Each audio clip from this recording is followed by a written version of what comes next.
Now I know what you're thinking. Devil May Cry 2? That is a shitty game. That's the general opinion, the almost universal belief, that DMC2 is an irredeemable, terrible game with nothing of value in it. Or is it? I am here to tell you that yes, it is a messy game.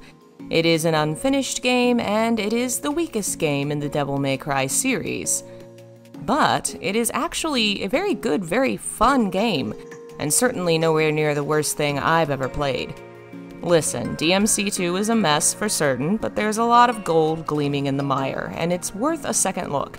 The visual motifs and the symbolism are hidden in the background and often lost in translation, but there really is so many interesting things to find. Without further ado, let's talk about how DMC2 is actually a very good game.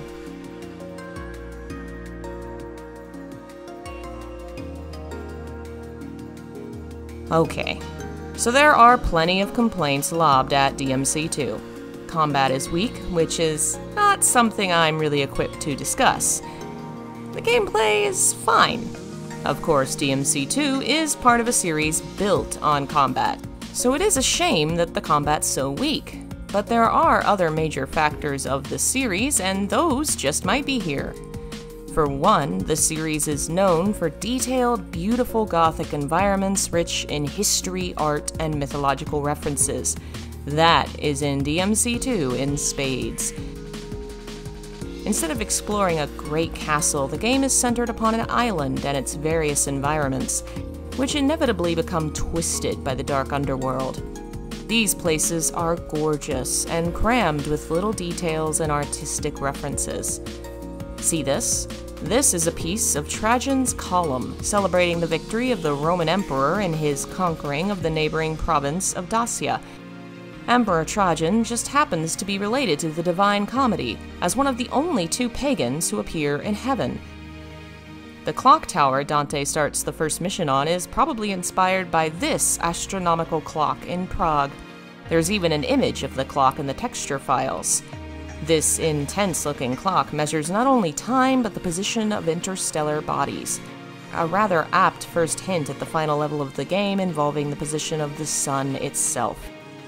It's possible the entire island was inspired by the Italian island of Sicily. Examining the city streets and the art of the game and comparing it to the real world makes it seem quite obvious. See this? It's an Italian bus stop sign, and here it is again on the streets of Via de Marly. You can find more Italian spread through the background, as well as some Greek. The underground portions of the game involve going through burial grounds and ancient caves, which may be pulling inspiration from the Roman catacombs, the winding cave tunnels beneath Rome's city streets. A second major complaint about the second game is Dante. He's, well, not exactly his normal chipper self. And I too was very disappointed by the fact that he spends 90% of the game silent, staring, and communicating in micro-expressions. Years later, however, I think it makes sense, and it fits into the larger story. The original timeline for DMC was 3-1-4-2, which is absolutely hilarious. Since the fifth game came out, the timelines changed a little. It's now 3-1-2-4-5. The second game is smack dab in the middle, and to me that is genius thinking. See, in DMC2, Dante is depressed. And what happened in the previous two games in the series? A lot of fucking bullshit, fighting his brother to the death. Twice. In 4 and 5, things start to look up for our devilish hero. He finds another family member. And then he's reunited with his brother. And they kinda sorta make up by fighting again, with less stabbing this time. On the one side of the timeline, absolute crushing angst. On the other, hope, family, the promise of a better future. And in the middle is depressed Dante, fresh off the brother murder train, still dealing with the fallout. And that is perfect considering our secondary lead. In the Divine Comedy, Saint Lucia is one of 3 holy women who inspire Virgil the poet. to seek out Dante and help him on his journey through hell. Historically, she's based off the story of a young woman who was a Christian martyr, who in many versions of the tale had her eyes gouged out.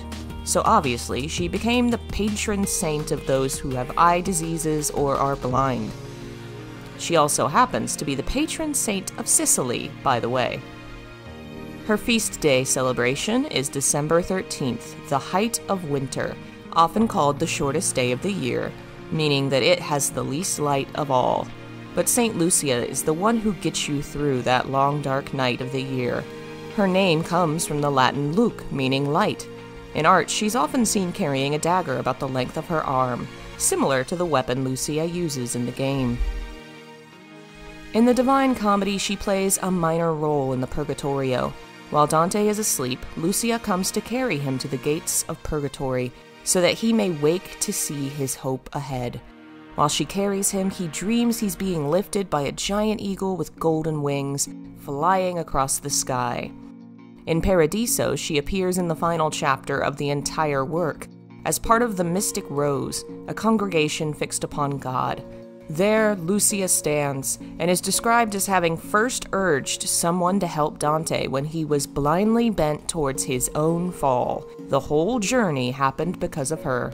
She is the very last person mentioned in the book before God is described and the story is completed, meaning she helps open and close the entire journey. In-game, Lucia is a young woman with demonic powers who was adopted by Mathieu and raised on the Vie de Marly. Through her portion of gameplay, we learn she's actually a demon created by the antagonist, Arius, and she has a bit of a crisis of self upon learning it.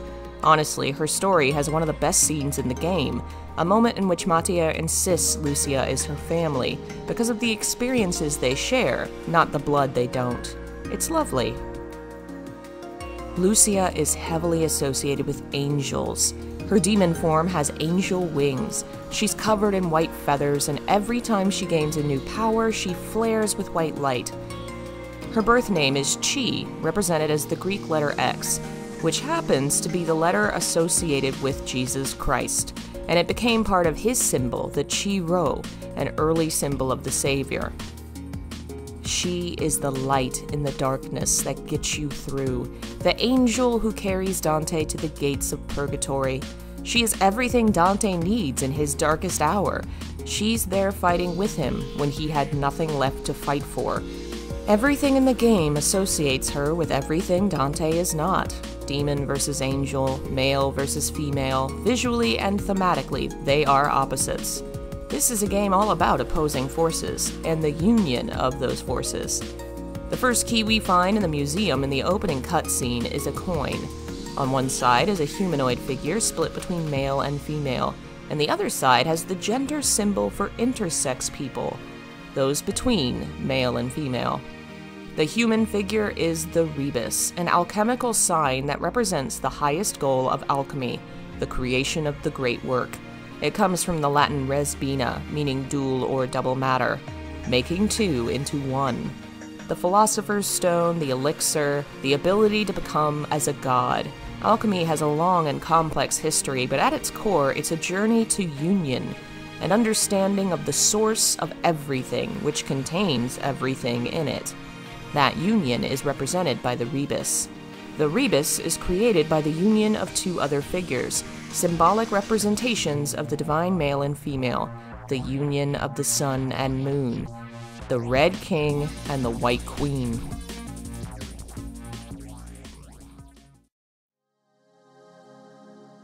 Devil May Cry 2 is about the study of the forbidden. Arius is called a magician who uses dark magic to create demons and wishes to transcend the world via his craft. The Trismagia, a boss in the game, represent the three wise men of Christian tradition, who have become so obsessed with the study of the occult that they've forsaken their humanity. The Mancer demons also represent students of the occult, seeking power via dark magics.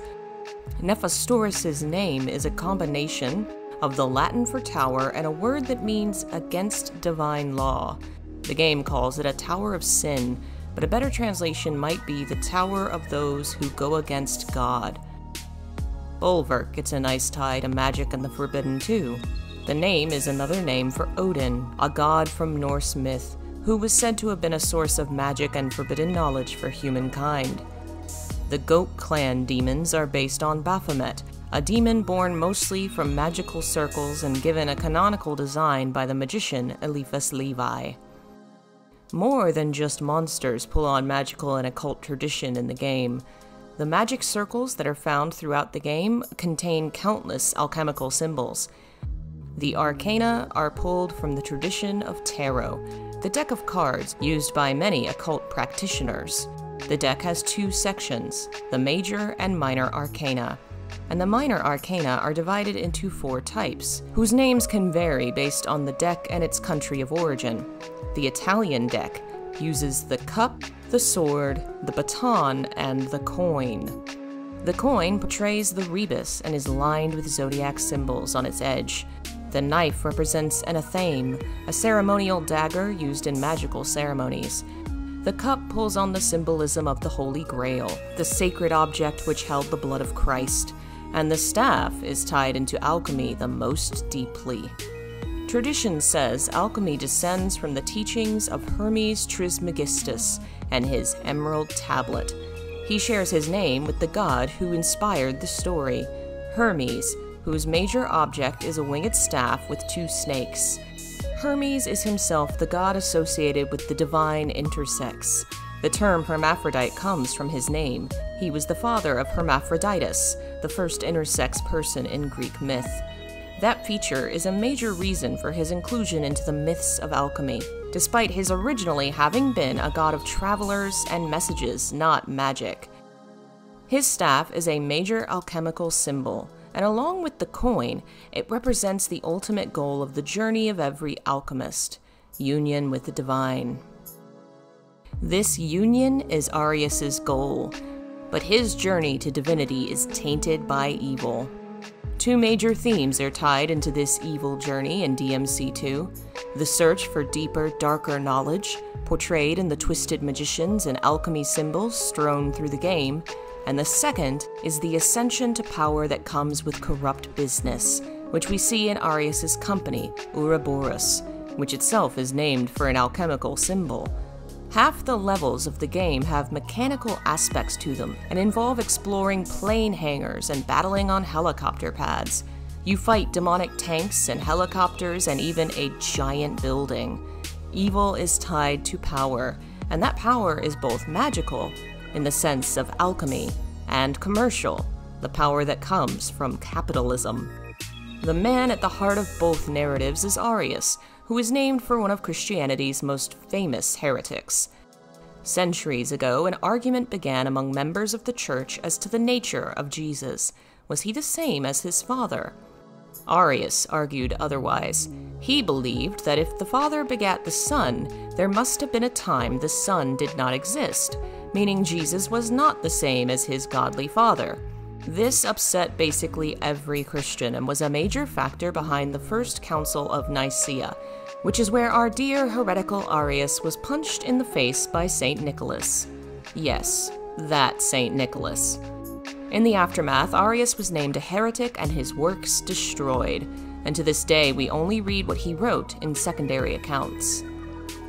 The Arius of DMC2 aims to become a god, transcend the world, and obtain absolute wisdom, and that goal is in everything in the game. But a lot of the double meaning and references were lost in translation. I mean, really lost. So let's take a moment and examine some terms and names that had a lot of meaning in Japanese, and almost none to anyone playing the game in English. Let us start where we begin. The Vie de Marly, the island the game is played on. In Japanese, the island is called Ryumari, written in katakana, indicating this is a borrowed term, something from another language, most likely Italian. Vi is the plural of via, meaning a road or a path. The word de works like del or della. It's a contraction meaning of the or from the. The last word, Marly, is not an Italian word. In Japanese, R and L sound similar, so it's possible the translators threw both letters in. If we separate them into two words, we have two possibilities. In Italian, mare is the plural for mare, meaning the sea, and mali is the plural of male, meaning wrong or evil. Another term used to refer to the island in Japanese is the place where the sacred and evil merge, but that's just a basic translation. The symbol hijiri means a saint or a godly person, but it's also used to refer to Buddhist monks. And this word, ma, is a word meaning demon, but it specifically comes from Buddhist tradition and the demon Mara, who attempted to tempt the Buddha during his enlightenment. The last word, that's translated as merge, is a little more complex. It's the sense of coming together, two things that were separate becoming one. This island is a place where the Buddha and the devil become a single divinity. The guidepost that gives the player little chapter descriptions for every mission is way more interesting in Japanese. For one, I personally think the term guidepost is a bad translation. In Japanese, the guidepost is called Karyudo ino Michiran. Karyudo is the Japanese word for hunter. Michi means road or path. But in Chinese, the symbol is read as Dao, which is much more than just a street. It means the way. Dao is an ancient Chinese idea. It is a way of living, a kind of all-embracing concept that defines how existence is meant to be lived by certain people, in accordance to their nature and the nature of the world around them, living in balance. The second term in the phrase is the Chinese symbol for chaos, disorder, and instability. Altogether, it means something like the chaotic way of hunters, implying not just a path to walk, but the optimal existence for a demon hunter, which is itself chaotic and dangerous. It has so much tied into such a short series of words. And in the West, we got guidepost. The actual entries in the guidepost have a lot more going for them in Japanese. Dante's first entry in the official translation is toward the north, the hunter of dark blood will realize his destiny. In Japanese, it's similar, but once again, the words used have double meanings. The phrase realizing his destiny is ono ga shukume o satoru. The Chinese letters for shukume have their origin in Sanskrit, in the Buddhist texts, and the word means much more than destiny. It is karma, the knowledge and reality of rebirth. There's even a key in the game called Shukume no Kagi, meaning the key of fate or karma. In English, it's just called key. Satoru is a Japanese phrase that means to perceive or understand, and it is the word Japanese Buddhists use to define their variation of enlightenment, satori. Dante's not just going to realize a destiny, he is attaining a far greater goal, which has much more in common with the general quest for oneness with God than just the term destiny. Dante's last chapter description in English is, "The hunter shall surpass all who came before him." In Japanese, it says something to the effect of protecting all or covering everything, and it mentions a crane, an animal with mythological connections in China. It is a symbol of immortality and the divine. Here in the final chapter of Dante's story, he is meant to ascend like the crane, and in the next line it says he will exceed or surpass his father. But the symbol used for father is Chi-Chi, the same one used to refer to the Holy Father of Christian tradition. This version is layered in myth and legend, implying Dante is going to become like an immortal bird, that he'll surpass his demonic father, maybe even God here at the end of the game.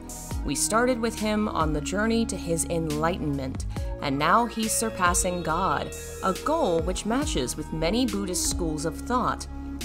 That's the whole goal of the game. The bad guy wants to supplant God. Our heroes want to defeat the god he's summoning, and in doing so, they are going to end up surpassing God as well. This god that they have to fight is Argosax. His name in English is something. One of his names in Japanese is Kanton no Hao, translated as Dominator of Chaos, but it's once again an ancient Chinese mythological reference. Hundun, or Kantan as he's known in Japanese, is a name of a mythological creature with no face, and the term referring to the primordial chaos of creation in Chinese myth. In Chinese tradition, the earth was originally a messy, chaotic mixture before it was separated into its opposites, yin and yang. The unseparated mixture was Hundun, the primal source of all life. In DMC2, Argosax is called the Chaos, and his first body is a messy amalgam of all the bosses in the game absorbed into one another. The final form, however, is very different. The despair embodied transforms between two beings, male and female. It is the Rebus, the divine hermaphrodite, the goal of the great work, and the representation of everything in the game to this point. All the magical and mythical references have been leading us to a figure of primordial chaos who represents the union of all things, and in defeating this figure, we ascend to divinity. We become God. We couldn't have gotten here without both our heroes, our Red King and White Queen, united as one against the enemy, an angel and demon, a man and woman, united against a singular opponent, soaring out of darkness into the light. The game focuses so heavily on flight, on rising above. Both characters fly in their demonic forms, and multiple levels involve flying skyward, always reaching higher, reaching for God. Dante and Lucia are two sides of the same coin, both necessary for the ascent to paradise. Arius fails in his quest because he's alone, because he's vying for power for selfish reasons, because he's a terrible capitalist invading the peaceful home of an indigenous population. He attempts to play God, and his own creation rebels and destroys him. There is so much going on in this story, so many themes, references, and symbols at play, but it is so easy to ignore or miss because the game is basically unfinished. A lot of cutscenes are ridiculous because no one is speaking and things happen with no build-up or explanation. Major plot points come out of nowhere and are barely addressed before the story is wrapped up. Dante has maybe 3 speaking lines. Maybe. I might have imagined some of them. But there is far more going on in this game than anyone gives it credit. There are so many games I can think of that are far worse than this, with so little imagination and so little involved in the background of the story. What upsets me is not that people don't like the game, but it's the general consensus that seems to be one of erasure. So much is mentioned this game and most folks shut down the conversation, saying it's bad. It's to the point that even the team behind the game is affected. Books about the DMC series barely cover the second game. Interviews mostly focus on apologizing for its existence. While other titles in the series received multiple art books and extra media, DMC2 gets nothing. And while everyone from the previous games in the series appeared in DMC5, even characters from the anime, not a single character from DMC2 appears. When this game first came out, it was a huge upset because of how starkly different it was from the first game for absolutely no reason. There was no canonical explanation for Dante's change in personality, and the story went from campy and fun to thin, unfinished scraps. It makes sense fans were frustrated back then. But since then, we've gotten multiple fantastic games, including 2 of what I would consider the best action games of all time. Yet even mention DMC2 now, and it's the same narrative. Everyone would rather forget it exists entirely. It's time to stop. It's time to honor every part of Devil May Cry's history. If Final Fantasy can continue to include Firion in its many crossovers, even though Final Fantasy II was hot garbage, if Kingdom Hearts can keep referencing Coded even though the game was a toilet, if Resident Evil can keep making and reselling games that were honestly just okay or even very, very bad, then Devil May Cry, its fans and its creators should be able to look back at DMC2 as a game that is pretty decent. Good even, with a lot of fantastic world building, interesting mythical references, beautiful settings, a cool leading lady, a goofy but serviceable plot, and gameplay that's not the greatest in the series, but isn't going to have you throwing your console out a window either. More than that, it's the title we need to connect the series, the story of the angel leading the demon out of the night, the light and dark coming together, ascending to paradise, a story that I think honestly has so much potential and maybe deserves a remake. Huh, Capcom? You're so eager to remake games that were good already, how about finishing this one? But honestly, I love DMC2. It is a chaotic mess, but it's a fun, chaotic mess. It's about a depressed emo's journey to put down a heretic in a fur coat with a literal sweet angel who reminds him what it's like to have friends and gives him the strength to go back to hell and kill God again. And sometimes that's all you really need.